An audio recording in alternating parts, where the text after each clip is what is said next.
the cartels are all suppressing methamphetamine tablets, and these look exactly like an Adderall pill. New England, frozen streets, quiet houses, and a storm no one saw coming. At dawn, black SUVs roll into Boston's narrow alleys. Within minutes, doors crash open. By the time the sun rises, 171 suspects are in custody. Agents have seized over 500 pounds of narcotics, stacks of cash, and an arsenal of weapons. Officials call it the biggest cartel crackdown in New England history. To nearly 200 arrests just in New England. The DEA says they were all members of the Sinaloa Cartel, the largest drug cartel in the world. A joint strike by DEA and ICE, spanning 7 cities and months of surveillance. But beneath the numbers lies a different story of how a network stretching from Lawrence to Rhode Island slipped into the heart of Boston, and why some investigators now say this 200 cartel was just the beginning. This is the inside story of Operation Storm, where federal agents chased one of the most elusive supply chains on the East Coast.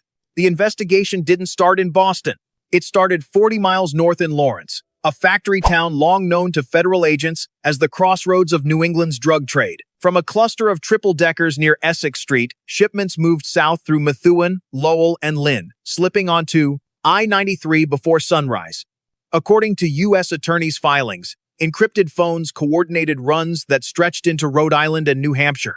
Each driver carried just enough product to look ordinary until agents traced a repeating pattern. Same routes, same drop windows, same cash pickups. When Homeland Security investigations joined the case, they began mapping social media orders, fake pill listings on Snapchat and Telegram that funneled users toward what looked like small-scale dealers. But behind the screen was one logistics network, moving fentanyl, cocaine, and methamphetamine by the kilo.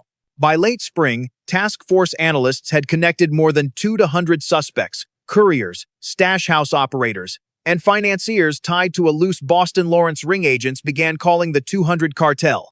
In USAO Massachusetts indictments, prosecutors allege the beat network handled hundreds of pounds of narcotics, dozens of firearms, and over $1 million in cash laundered through car washes, remittance apps, and even food delivery gigs. Each arrest pulled another thread. Phones led to suppliers, suppliers to stash apartments, apartments to quiet, suburban homes where weapons were stored beside counterfeit pill presses. By the time federal teams built the full picture, Boston was no longer just a hub. It was the command center of an interstate operation stretching from the Merrimack Valley to the coast of Rhode Island. And yet, agents say a few critical players were still missing. The question wasn't if they'd move again, only when. The sun hadn't yet cleared the rooftops when the call went out. Execute all warrants now. A fleet of federal vehicles converged on suburban cul-de-sacs across Massachusetts and Rhode Island.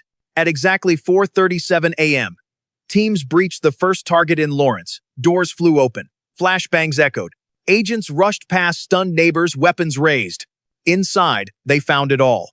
Kilograms of fentanyl stacked in duffel bags, loaded pistols under the couch cushions, manila envelopes stuffed with cash. By midday, the tally was staggering. In the New England region alone, 244 kilograms of drugs, 22,115 counterfeit pills, more than $1.3 million in cash, and 33 firearms were recovered. In one multi-state case, trucks hauled in 32 kilograms of methamphetamine from California, worth more than $10 million, hidden inside a tractor trailer that rolled through Andover late one summer night. Agents with Homeland Security Investigations, HSI, and Drug Enforcement Administration, DEA, said the synchronized strikes spanned 23 search warrants across towns from Methuen to Rhode Island simultaneously. The evidence tables were surreal plastic bins filled with sealed bricks of drugs, digital, scales still warm, stacks of cash with rubber bands labeled weekend drops. In some locations, agents found pill press machines, the silent factories turning fentanyl into deadly doses. One raid video shows agents breaking into a suburban home. A middle-aged man in sweatpants bolts out the back door, handgun visible, but is tackled shoulder first across the lawn. Nearby, children's toys lie strewn. It's a snapshot of chaos meeting calculation. Federal prosecutors emphasize the manpower. This was not a routine bust. It was an intelligence-driven, multi-agency operation targeting a trafficking network they say moved hundreds of pounds of narcotics, dozens of firearms, and millions in illicit cash. As agents carted flex cuffs and firearms into unmarked vans, residents watched from their porches. A neighbor later told reporters, We thought it was the FBI. The flashbangs were crazy. And although the strike dealt a major blow, law enforcement insiders concede. The operation hit mid-level couriers and stash houses, but the true kingpins? Still at large. Cut to a drone shot. Suburban rooftops, a quiet street now taped off. Federal cars parked with flashing lights. The scene of the crime doesn't always look like the movies, but the impact is real. Homes converted into stash houses, neighborhoods exposed to street-level violence, and a supply chain disrupted at least for now. In the aftermath of the raids, the numbers tell one story, but the pills tell another. On folding tables inside the DEA's Boston field office, agents lay out trays of counterfeit oxycodone tablets, identical in color, stamp, and size to real prescription meds. Only lab results reveal the truth. Nearly every pill laced with fentanyl, a synthetic opioid 50 times stronger than heroin. According to federal toxicology reports, just 2 milligrams, barely enough to cover Abraham Lincoln's beard on a penny, can kill an adult in seconds. And that's what makes these operations so lethal. These weren't just cartel pills.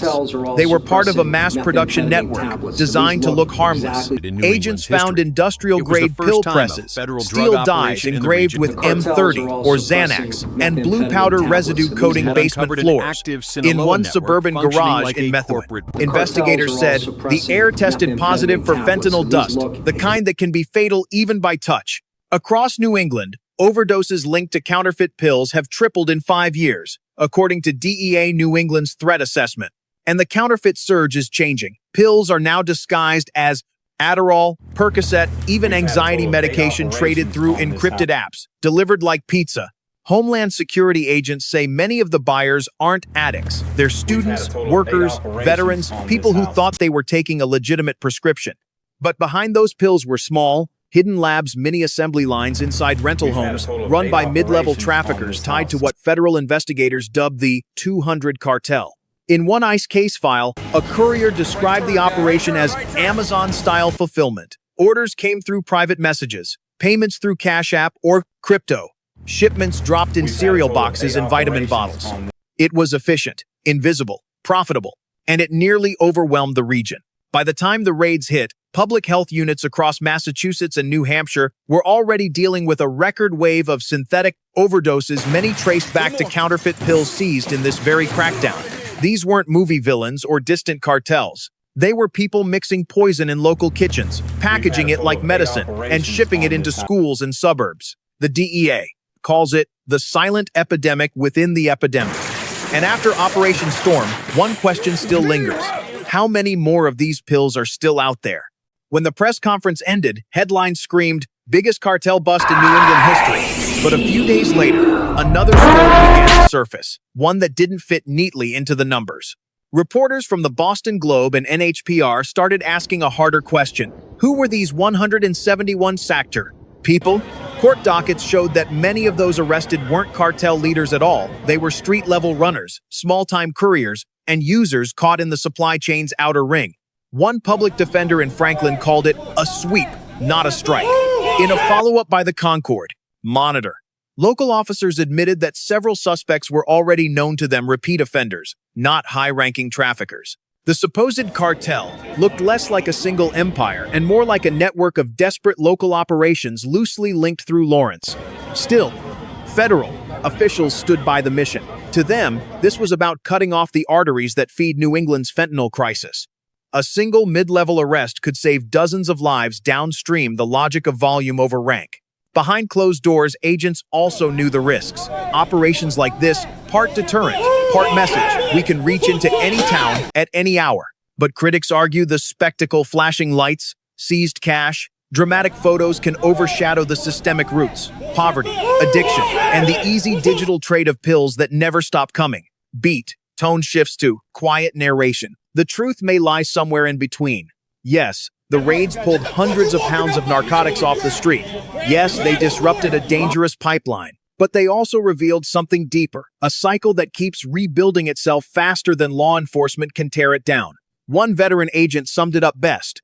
You can raid a house, you can seize the pills, but you can't raid the algorithm. And as Boston returned to normal the next morning, a sobering realization settled in. The operation ended. The crisis did not. In the weeks after Operation Storm, courtrooms across Massachusetts filled with quiet echoes, chains clinking, attorneys whispering, defendants staring down at tables. Some pleaded guilty. Others waited for their day in court. The biggest cases, the alleged suppliers, the interstate, traffickers moved into federal dockets under U.S. Attorney's Office supervision, each carrying sentences that could stretch for decades. But even as the ink dried on indictments, new seizures were already being logged. Another 23 kilograms in Andover, another truck stopped outside Worcester, another stash house in Nashua.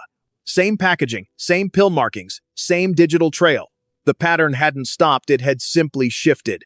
Law enforcement officials describe it as hydrologic. Cut off one head, and two more appear rebuilt through encrypted chats. New drop points, new faces.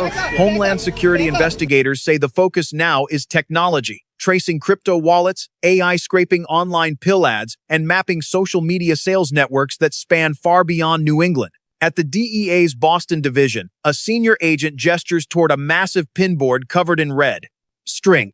This isn't just about drugs, he says. It's about the infrastructure that lets them move.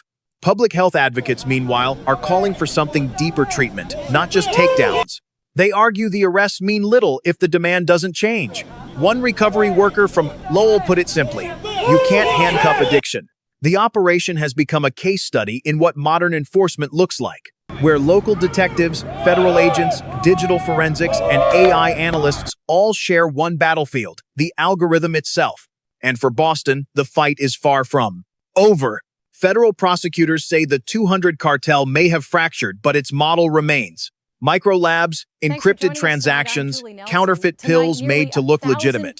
The next raid could happen anywhere, at any time. Operation Storm may have ended, but its ripple spreads outward, through the streets, through the screens, through the lives left behind. For every arrest number on a press release, there's a human story of survival, relapse, loss, and the relentless effort to rebuild a safer city. In the end, the war on poison isn't fought in one night, it's fought every mid-morning when a community decides not to look away.